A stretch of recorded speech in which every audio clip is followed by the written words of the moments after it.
Selamat malam teman-teman, senang sekali bisa kembali bertemu di ibadah online pada malam hari ini. Sebelum memulai ibadah kita pada malam hari ini, kita siapkan hati kita berdoa. Tuhan, terima kasih Tuhan atas penyertaan-Mu sepanjang minggu ini, sepanjang hari ini kepada kami, perlindungan, kesehatan, keselamatan yang telah Engkau berikan dan percayakan pada kami. Tuhan, terima kasih karena Tuhan telah kembali mengumpulkan kami Tuhan untuk beribadah. Kami serahkan waktu-waktu kami ke depan ke dalam tangan-Mu.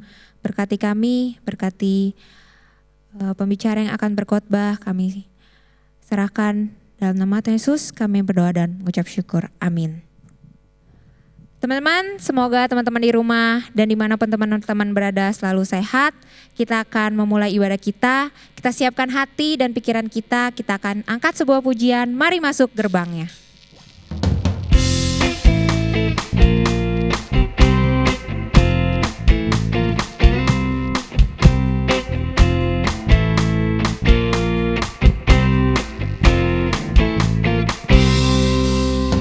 Mari masuk gerbangnya dengan hati bersyukur, halamannya dengan pujian, penuhi baitnya dengan nyanyian syukur, hadiratnya penuh sukacita, sebab Tuhan ia baik.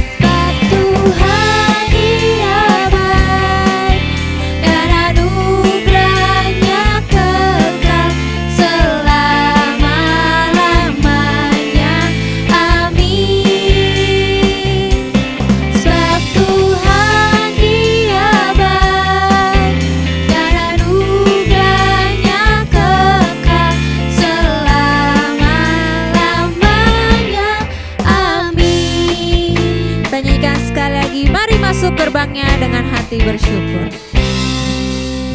Mari masuk gerbangnya dengan hati bersyukur, halamannya dengan pujian,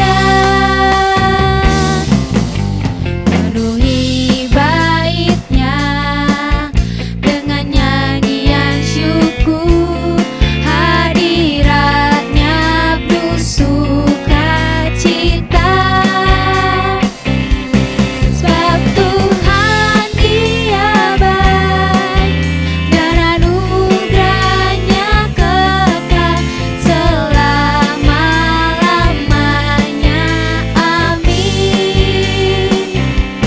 Sebab Tuhan ia baik dan anugerahnya kekal selama-lamanya. Amin. Sebab Tuhan ia baik dan anugerahnya kekal selama-lamanya. Amin. Sebab Tuhan ia baik dan anugerahnya kekal selama-lamanya. Amin. Selama-lamanya. Amin. Selama-lamanya. Selama-lamanya. Selama-lamanya. Amin.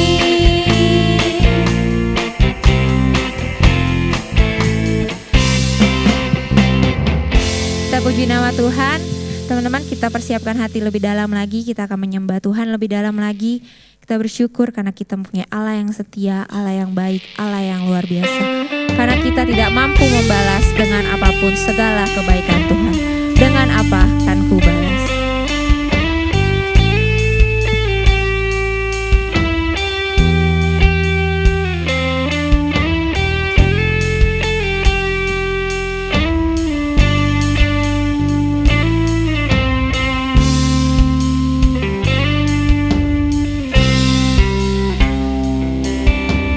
Kau Allah yang setia. Kau Allah yang setia.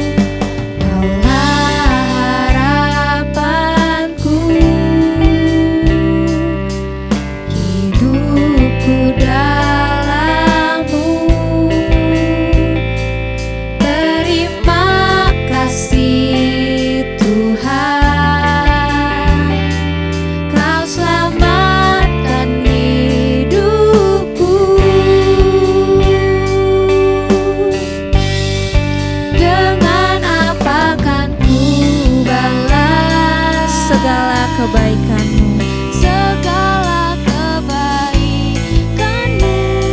Benar Tuhan, segenap hatiku, Segenap hatiku menyembah-Mu Yesus. Ku bersyukur padamu selamanya.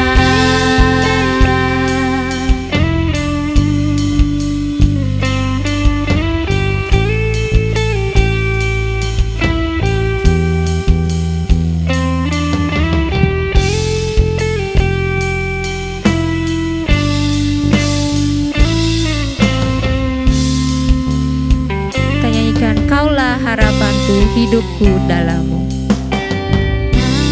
Harapanku,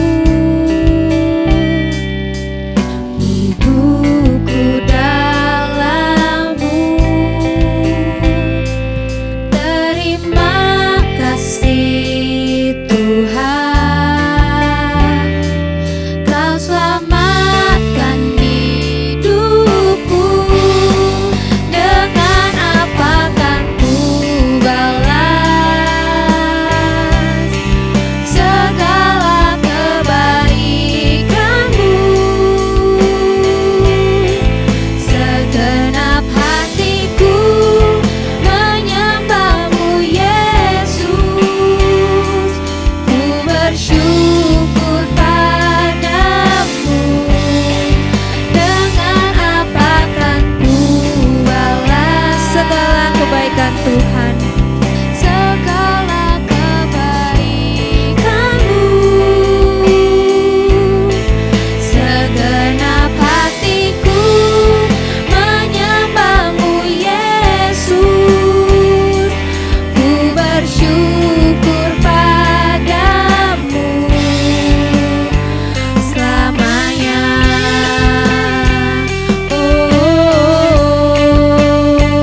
Selamanya. Selamanya.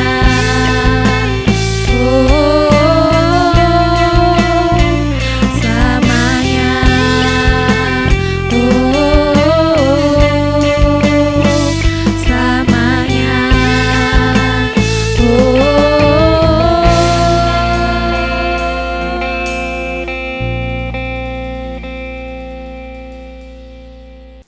Selamat malam saudara sekalian yang terkasih dalam nama Tuhan Yesus Kristus. Sebelum kita mendengarkan firman Tuhan, marilah kita berdoa. Tuhan Allah Bapa kami yang bertata di kerajaan sorga, kami bersyukur Tuhan untuk setiap kasih karunia Tuhan dalam kehidupan kami. Dan saat ini kami mau mendengar firman-Mu. Biarlah Tuhan yang akan membuka hati dan pikiran kami, menyucikan dan melayakan kami. Sehingga firman Tuhan yang kami dengar itu dapat memberi kekuatan kepada kehidupan kami, mengajar kami untuk semakin lebih baik lagi. Terima kasih Tuhan, ampuni setiap dosa dan kesalahan kami. Karena di dalam nama Tuhan Yesus kami berdoa dan mengucap syukur. Amin. Ya. Kembali saya ucapkan selamat malam saudara-saudara sekalian. Kita bersyukur malam hari ini kita boleh kembali bertemu dalam ibadah GPS. Minggu lalu kita dikejutkan ya dengan satu berita, yaitu berita meninggalnya Chadwick Boseman. Siapa dia? Nah, kalau yang suka nonton film ya, film Black Panther ya, pasti tahu ya kalau dia itu adalah pemeran utama dalam film ini ya. Nah, dia meninggal karena menderita kanker usus besar yang ternyata sudah dideritanya selama 4 tahun dan tidak ada orang luar yang tahu ya, yang tahu hanya keluarganya yang terdekat ternyata. Ternyata beberapa waktu sebelumnya Chadwick tuh pernah dibully di medsos ya, dimana karena kondisi badannya yang kelihatan tambah kurus, lalu banyak netizen yang mengomentari kondisinya tersebut dengan negatif, bahkan ada yang menyebutkan kalau dia menggunakan narkoba. Tapi akhirnya sekarang ternyata setelah mengetahui apa penyebabnya, maka para netizen itu yang waktu itu memberi komentar buruk ya, bahkan sampai menjudge dia itu pakai narkoba, mereka tuh menyesal. Nah, ada yang menulis dalam akunnya tentang hal ini dengan kata-kata pembelajaran dari kejadian ini. Jika kamu tidak punya hal bagus untuk dikatakan, tutup mulutmu. Kamu tidak tahu pertempuran yang dihadapi seseorang. Ada juga yang menulis, Aksi menimbulkan reaksi, jangan terburu menghakimi. Kamu tidak tahu pergulatan seseorang yang tidak ia bicarakan. Nah, saudara-saudara, kadang-kadang kita berlaku seperti netizen yang suka menjudge atau menghakimi atau menyalahkan orang lain. Gampang dan cepat banget ya buat kita tuh menyalahkan orang, menghakimi orang lain, menilai keburukan orang lain. Kalau ada misalnya suatu kejadian yang jelek yang kita alami, pasti yang pertama-tama kita pikirkan atau kita lakukan adalah ini gara-gara kesalahan siapa? Ya, gara-gara siapa nih ya? Yang jelas pokoknya gara-gara orang lain lah ya, nggak mungkin karena diri kita. Misalnya proyek atau kerjaan kita gagal gitu ya, mungkin kita langsung bilang ya ke teman satu tim kita, wah ini gara-gara kamu nih ya yang kurang fokus kerjanya, nggak bener cari datanya. Padahal mungkin ya kita yang nggak bener gitu ya kerjainnya. Terus atau mungkin kita lihat teman kita yang suka tidur di kelas, terus kita langsung komen, wah ini pasti dia suka begadang, layap yang nggak jelas nih ya. Padahal mungkin ya dia sekolah sambil bekerja untuk membantu keluarganya. Dulu sebelum kondisi COVID, saya kalau berangkat ke kantor, saya selalu naik ojek motor. Kebetulan rumah saya dekat dengan kantor di Pangeran Jayakarta ya. Kata teman-teman saya, itu mah ngesot aja mah udah deh nyampe gitu ya. Makanya kadang-kadang saya tuh kalau berangkat tuh suka agak mepet-mepet gitu ya. Jam 8:15, jam 8 kurang 15 atau jam 8 kurang 20 lah ya seperti itu. Nah, suatu waktu saya berangkat seperti biasa gitu ya naik ojek. Nah, ternyata waktu di tengah jalan tiba-tiba ojek motornya berhenti gitu ya. Apa yang terjadi? Dia mogok ya. Dia mogok karena bensinnya habis. Tukang ojeknya lalu izin ke saya untuk isi bensin dulu. Kebetulan memang di daerah Pangeran Jayakarta situ ada pom bensin ya. Jadinya ya, nah saya kan nggak mungkin ya bilang nggak boleh isi bensin ya. Motornya nggak bisa jalan. Padahal waktu saya lihat jam, aduh ini gimana nih? Udah mepet lagi waktunya. Tapi ya sudahlah akhirnya yaudah deh isi bensin dulu. Karena kalau saya jalan kaki juga masih lumayan juga jaraknya ke kantor ya. Nah akhirnya apa yang terjadi ya, yang terjadi saya telat sampai kantor gitu ya. Wah dalam pikiran saya gitu, dalam hati saya tuh, aduh saya tuh ngomel-ngomel gitu ya. Ya saya ngomel-ngomelnya tuh, ini gara-gara tukang ojek nih ya, saya telat gitu ya. Kenapa sih pakai acara bensinnya habis, kenapa dia nggak isi bensin dulu sebelumnya ya, seperti itu gitu ya. Nah padahal sebenarnya ya yang salah ya saya sendiri gitu ya. Kenapa saya perginya mepet-mepet? Ya tapi itulah ya manusia, kita paling cepat ya kalau untuk menyalahkan orang lain. Nah hal menyalahkan orang lain ini sudah terjadi sejak dulu ya. Awalnya di dalam Kejadian 3 ya yang menceritakan tentang bagaimana manusia jatuh ke dalam dosa. Kita tahu bagaimana ceritanya ya. Pada saat Tuhan menegur Adam karena memakan buah pengetahuan yang baik dan jahat yang dilarang itu, Adam itu bukannya minta maaf karena sudah buat salah atau menyesal, tapi dia mengatakan di dalam ayat yang ke-12, perempuan yang kau tempatkan di sisiku, dialah yang memberi dari buah pohon itu kepadaku, maka ku makan. Yang dilakukan Adam adalah dia menyalahkan Hawa. Lalu Tuhan menegur Hawa. Dan apa jawab Hawa? Dalam ayat yang ke-13, dia mengatakan, ular itu yang memperdayakan aku, maka aku makan.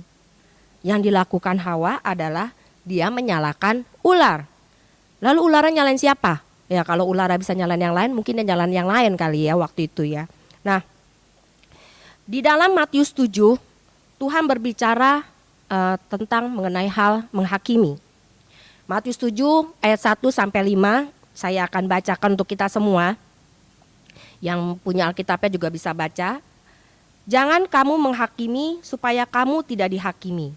Karena dengan penghakiman yang kamu pakai untuk menghakimi, kamu akan dihakimi, dan ukuran yang kamu pakai untuk mengukur akan diukurkan kepadamu. Mengapakah engkau melihat selumbar di mata saudaramu, sedangkan balok di dalam matamu tidak engkau ketahui? Bagaimanakah engkau dapat berkata kepada saudaramu, biarlah aku mengeluarkan selumbar itu dari matamu, padahal ada balok di dalam matamu. Hai orang munafik, keluarkanlah dahulu balok dari matamu, maka engkau akan melihat dengan jelas untuk mengeluarkan selumbar itu dari mata saudaramu. Nah saudara, dalam Matius 7 ini Allah mengajar kita supaya kita tidak menghakimi orang lain. Karena apa?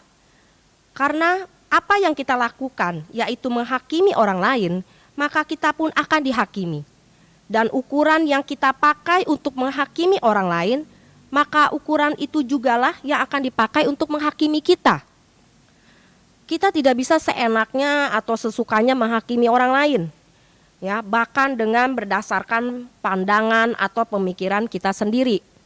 Kalau kita melihat atau menonton suatu persidangan di mana hakim yang memberikan suatu keputusan apakah terdakwa itu bersalah atau tidak, maka hakim itu juga tidak akan dengan gampangnya membuat keputusan. Harus ada bukti, fakta, saksi-saksi, ya, bahkan pihak terdakwanya pun ya diberi kesempatan untuk berbicara dan membela diri. Dan bahkan kadang-kadang sidangnya pun juga bisa sampai berkali-kali ya sebelum keputusan dijatuhkan. Menghakimi bukan dapat dilakukan dengan sembarangan dan mudah. Oleh karena itu, janganlah kita menjadi hakim atas orang lain. Kita pada dengar ada ungkapan yang mengatakan jangan main hakim sendiri. Ya, betul ya. Karena apa? Kita tidak pantas untuk menjadi hakim. Karena yang bisa menjadi hakim hanya Tuhan kita. Dalam Mazmur 7 ayat 11 mengatakan Allah adalah hakim yang adil. Bahkan hakim di dunia ini saja yang sudah mengerti hukum yang sedemikian dalamnya bisa salah memutuskan dalam suatu perkara. Apalagi kita yang adalah orang biasa. Jadi ingatlah bahwa hanya Tuhan yang layak dan adil dalam menghakimi. Matius 7 ayat 3 mengatakan, mengapa engkau melihat selumbar di mata saudaramu, sedangkan balok di dalam matamu tidak engkau ketahui? Saudara, bagaimana kita bisa menilai atau menghakimi orang lain kalau diri kita sendiri belum sempurna, belum benar? Yesus menyebut orang seperti itu sebagai orang yang munafik dalam ayat yang kelima. Matius 7 ayat 5, hai orang munafik, keluarkanlah dahulu balok dari matamu, maka engkau akan melihat dengan jelas untuk mengeluarkan selumbar itu dari mata saudaramu. Jangan sampai kita menjadi orang-orang yang munafik. Dalam Yohanes 8 ayat 1 sampai 11 mengisahkan pada suatu saat Tuhan Yesus sedang berada di bait Allah dan sedang menyampaikan firman Tuhan, mengajar untuk orang-orang yang saat itu berdatangan. Lalu pada saat itu datanglah para ahli-ahli Taurat dan orang-orang Farisi membawa kepadanya seorang perempuan yang kedapatan berbuat zina. Mereka lalu mengatakan kepada Yesus, Rabi, perempuan ini tertangkap basah ketika ia sedang berbuat zina. Dan menurut hukum Taurat, maka perempuan ini haruslah dilempari sampai mati. Lalu apa jawab Yesus? Yesus mengatakan, barang siapa di antara kamu yang tidak berdosa, hendaklah ia yang pertama melemparkan batu kepada perempuan itu. Lalu apa yang terjadi, saudara? Firman Tuhan mengatakan, tetapi setelah mereka mendengar perkataan itu, pergilah mereka seorang demi seorang. Satu persatu orang itu mereka pergi. Sampai akhir tinggal Tuhan Yesus dan wanita berdosa tersebut. Lalu Yesus bertanya kepada perempuan tersebut, hai perempuan, di manakah mereka? Tidak adakah seorang yang menghukum engkau? Perempuan itu mengatakan, tidak ada Tuhan. Lalu kata Yesus, aku pun tidak menghukum engkau. Pergilah dan jangan berbuat dosa lagi mulai dari sekarang. Adakah yang melempari wanita itu? Tidak ada. Kenapa? Karena mereka semua juga merasa sama berdosanya dengan wanita tersebut. Sudah menjadi sifat manusia yang cenderung lebih gampang atau merasa lebih pintar menilai orang lain daripada memeriksa dirinya sendiri. Jangan sampai kita terjebak dalam perilaku seperti itu. Nah, bagaimana caranya? Yaitu dengan introspeksi diri. Saudara, sebelum kita menghakimi orang lain, seharusnya kita introspeksi diri. Kita periksa dulu diri kita coba nilai diri kita sendiri, apakah kita sudah benar. Memeriksa diri sendiri adalah hal yang penting untuk kita lakukan. Dalam Mazmur 26 ayat 2, Daud mengatakan, "Ujilah aku ya Tuhan, dan cobalah aku, selidikilah batinku dan hatiku." Mari kita mau seperti Daud yang meminta Tuhan untuk menguji kita, memeriksa diri kita. Mazmur 139 ayat 23 sampai 24 mengatakan, "Selidikilah aku ya Tuhan, ya Allah, dan kenalah hatiku. Ujilah aku dan kenalah pikiran-pikiranku. Lihatlah apakah jalanku serong, dan tuntunlah aku di jalan yang kekal." Daripada kita sibuk menghakimi orang lain, melihat atau mencari-cari kejelekan orang lain, lebih baik kita memeriksa diri kita sendiri, apakah hidup kita sudah benar, apakah hati kita sudah bersih. Dan pada saat kita menemukan bahwa masih ada dosa-dosa, hal-hal yang tidak benar dalam hidup kita, maka saatnya kita pun membereskan hal-hal tersebut. Memperbaiki diri kita supaya hidup kita lebih baik lagi. Meminta Tuhan supaya hati kita selalu tetap dijaga bersih. Dan kita kembali ke jalan yang benar. Kita harus ingat pada waktu kita menunjuk orang lain, satu jari tertuju kepada orang lain, tetapi 3 jari lainnya mengarah kepada diri kita sendiri. Jadi marilah kita mau selalu memeriksa diri kita sendiri dengan pertolongan daripada Tuhan. Pada suatu waktu di pegunungan tinggi Tibet, terdapat 2 biara ya, yang letaknya berdekatan dan juga mirip ya biara ini. Nah, tapi kondisi di kedua biara ini berbeda ya. Biara yang pertama ya merupakan tempat belajar yang di sana tuh tentram, teduh ya, dan juga semua penghuninya hidupnya aman, damai, harmonis, dan bahagia. Nah, sebaliknya di biara yang kedua itu berbeda gitu ya. Hampir setiap hari pasti penghuninya itu ribut ya, berkelahi, berantem gitu ya. Kehidupan di sana sungguh tidak harmonis. Lalu kepala biara 2 akhirnya mengutus salah satu muridnya untuk menyelidiki apa yang membuat keadaan di biara 1 itu begitu harmonis.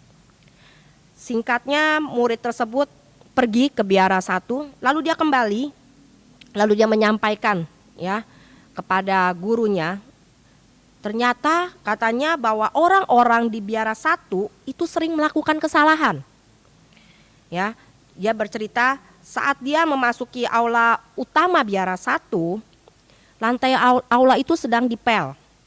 Ya, saat itu kebetulan juga ada orang lain yang ikut masuk bersama orang ini, dan orang itu terpleset ya, jatuh karena lantainya masih basah. Nah, waktu melihat hal itu, orang yang sedang mengepel buru-buru berkata ya, aduh maaf, ini salah saya ya. Saya menggunakan terlalu banyak air untuk mengepel. Ya, mendengar hal itu, nah orang yang jatuh itu pun yang terpleset juga dia meminta maaf gitu ya. Oh, saya yang harusnya minta maaf. Saya kurang berhati-hati dan saya tidak melihat kalau Anda sedang mengepel. Malah sekarang saya mengotori lagi lantai yang sedang kamu pel.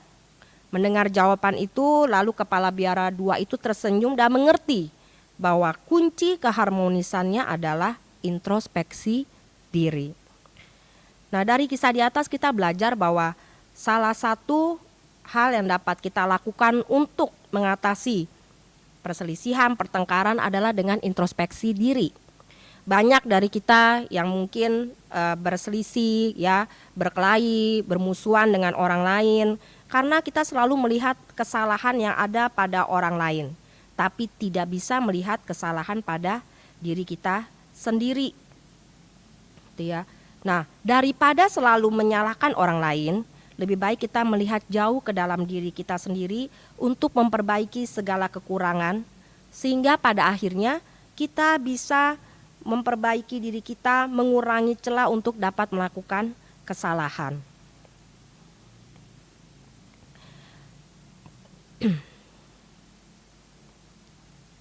Nah, saudara sekalian, kalau kita membiasakan diri untuk selalu introspeksi diri, maka lama-lama kita akan terbiasa pula untuk tidak langsung menghakimi orang lain. Waktu kerjaan anak buah saya kena audit, ya, karena ada salah, saya belajar untuk tidak langsung menyalahkan mereka. Kenapa kerja mereka tuh nggak beres gitu ya, nggak teliti waktu kerjanya. Tapi saya langsung introspeksi diri bahwa sebenarnya saya juga punya andil atas kesalahan mereka. Kenapa? Karena sebagai reviewer yang memang kerjaan saya sehari-hari adalah memeriksa pekerjaan mereka, berarti saya juga tidak teliti dalam memeriksa pekerjaan mereka. Mari kita minta kepada Tuhan supaya kita dapat selalu memeriksa diri dan jalan kehidupan kita. Pada saat introspeksi diri, kuncinya adalah kerendahan hati.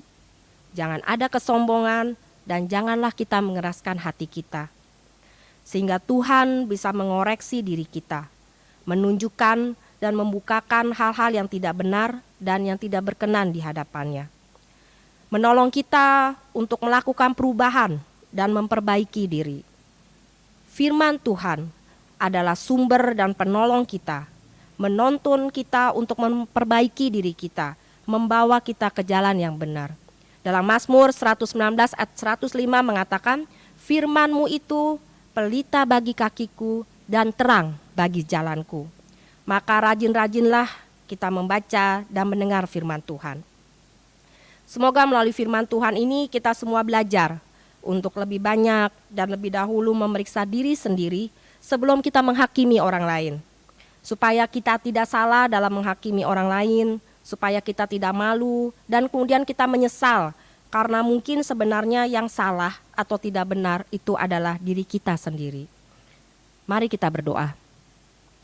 Tuhan Allah Bapa kami yang berada dalam kerajaan sorga, kami bersyukur untuk firman Tuhan pada malam hari ini yang boleh kembali mengingatkan kami supaya kami tidak cepat dalam menghakimi orang lain, tapi kami boleh kembali lagi belajar memeriksa diri kami sendiri, melakukan introspeksi diri, apakah kami sudah benar. Biarlah Tuhan kalau selama ini hidup kami Tuhan tidak berkenan di hadapan Tuhan, Tuhan yang akan menolong kami untuk dapat memperbaiki diri kami. Tuhan mau mengampuni setiap dosa-dosa dan kesalahan kami, menyucikan dan melayakan kami, mengajar kami selalu melalui firman Tuhan, sehingga kami boleh hidup sesuai dengan seturut akan kehendak-Mu. Terima kasih Tuhan, karena Engkau begitu baik dalam kehidupan kami. Di dalam nama Tuhan Yesus, kami berdoa dan mengucap syukur. Amin. Baiklah saudara-saudara sekalian, firman Tuhan kita sudah selesai. Semoga firman Tuhan ini boleh menjadi berkat dalam kehidupan kita. Dan jangan lupa supaya kita semua juga boleh terus setia dalam ikut GPS di minggu-minggu yang akan datang. Ya, selalu jaga kesehatan, Tuhan Yesus memberkati.